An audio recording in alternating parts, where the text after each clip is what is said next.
Boa noite, galera, tudo bem? Hoje mais um episódio do 1B1H, mais uma análise de mapas. Se no primeiro episódio a gente analisou os bizantinos contra os otomanos, hoje a gente vai analisar as grandes navegações, a expansão marítima e comercial portuguesa e espanhola nos séculos XV e XVI, tá bom? Então, para a gente começar entendendo as grandes navegações, a gente tem que entender aí a passagem da Idade Média para a Idade Moderna, momento onde a burguesia nasce como uma camada social e o comércio começa a querer florescer na Europa. Lembrando que no feudalismo, modelo econômico da Idade Média, o comércio não tinha tanta importância, as pessoas não utilizavam muito o dinheiro. Predominavam as relações de suzerania e vassalagem, a própria subsistência dentro do feudo e um regime de trocas. Agora, na Idade Moderna, começo do capitalismo, o comércio vai querer se expandir e o rei vai fazer uma aliança com a burguesia para procurar novas terras em novos continentes e ter mais terras para o rei, concomitantemente dando mais poder político e mais clientela e mais matéria-prima para a burguesia fazer os seus produtos e vender os seus produtos. Então a gente vai começar analisando o mapa aqui da expansão marítima portuguesa. E qual era o grande objetivo dessas grandes navegações? Era chegar às Índias, que ficam aqui na Ásia, continente asiático, africano e europeu. Aqui, nesse cabinho aqui da Ásia, ficava a Índia. E a Índia, ela produzia especiarias, que eram temperos, Pimenta do reino, noz moscada, canela, cravo da Índia. E eles tinham diversas funções, desde conservar alimentos até dar um bom hálito, que era valoroso para alguns reis que não recebiam outras pessoas se não mastigassem um cravo e tirassem o mau odor da boca, até dar um gosto melhor para as comidas. Então essas especiarias eram muito valiosas, valiam muito dinheiro e havia uma forma mais fácil de chegar até as Índias, chegando ou pelo mar Mediterrâneo ou aqui por terra. Só que tinha um problema. Nessa região, ela estava dominada pelos árabes. Os árabes tinham acordos com italianos, especificamente genoveses e venezianos, e eles tinham um monopólio do comércio de especiarias. Então, não era possível passar por essa rota, pois senão haveria uma guerra.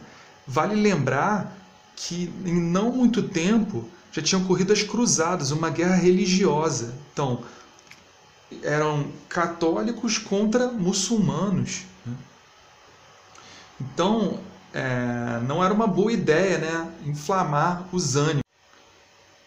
Para quebrar esse monopólio do mar Mediterrâneo, Portugal decidiu ter uma rota alternativa para a Índia, descobrir uma rota alternativa para as Índias. E o nome do seu projeto foi Périplo Africano, ou seja, contornar o continente africano e chegar por baixo na Índia. Bom, contornando o continente africano, Portugal começou aqui no começo do século XV. Ele chegou aqui, primeiro local, 1415, a conquista de Ceuta. Ceuta, no norte, na África, depois de uma batalha contra os árabes, conseguiram vencer, conquistar o território. E todo o território, essas figuras aqui que eu coloquei, são prédios, eles instalavam uma feitoria. Tá? Esses quadradinhos verdes são feitorias, que são postos comerciais e militares.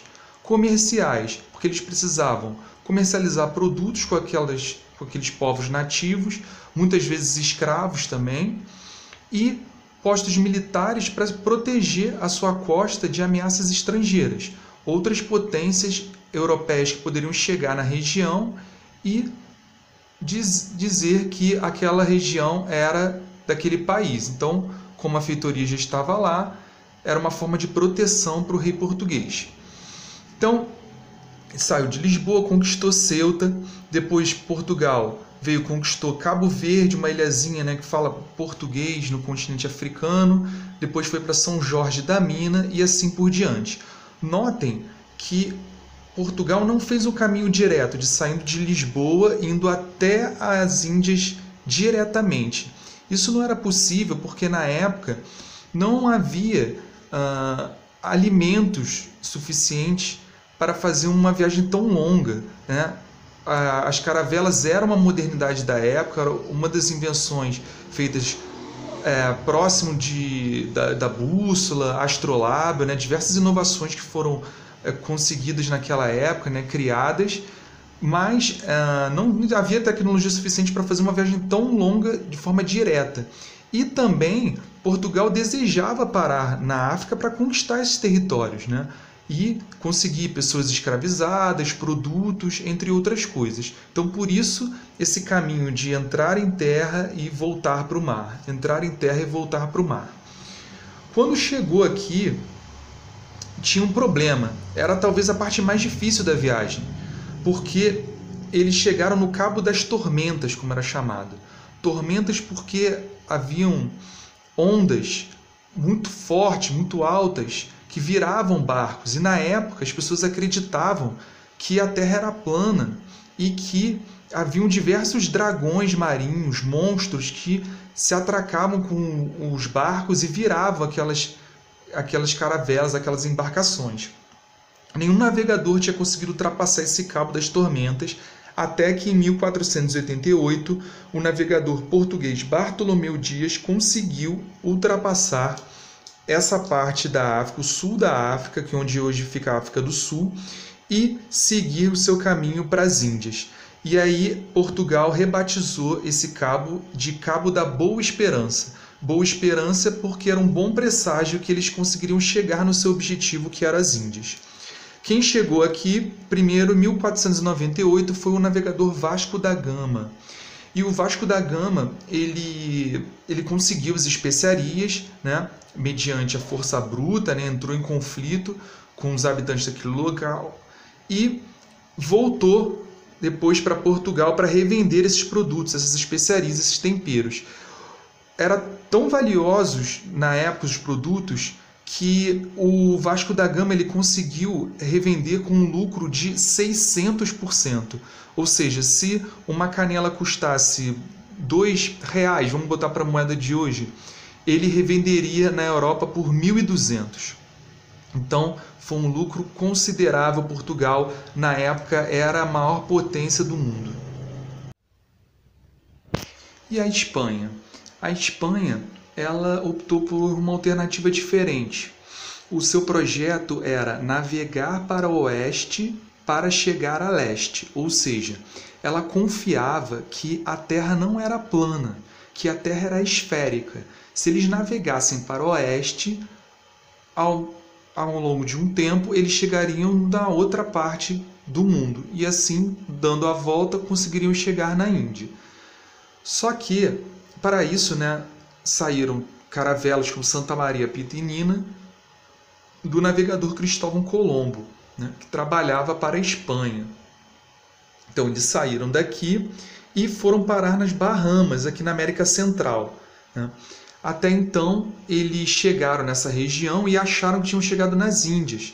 Portanto, eles batizaram os habitantes dali de índios, pois achavam que tinham chegado no continente asiático. Mas perceberam que era muito diferente do que era a Índia, né? Não acharam especiarias, viram que os costumes daqueles povos eram diferentes e se deram conta que tinham chegado em um outro continente, né? A Espanha fez outras viagens, como para o norte aqui da América do Sul, o Américo Vespúcio, e, muito importante, 1519, fez a primeira volta ao mundo, a circunavegação, que ficou chamada.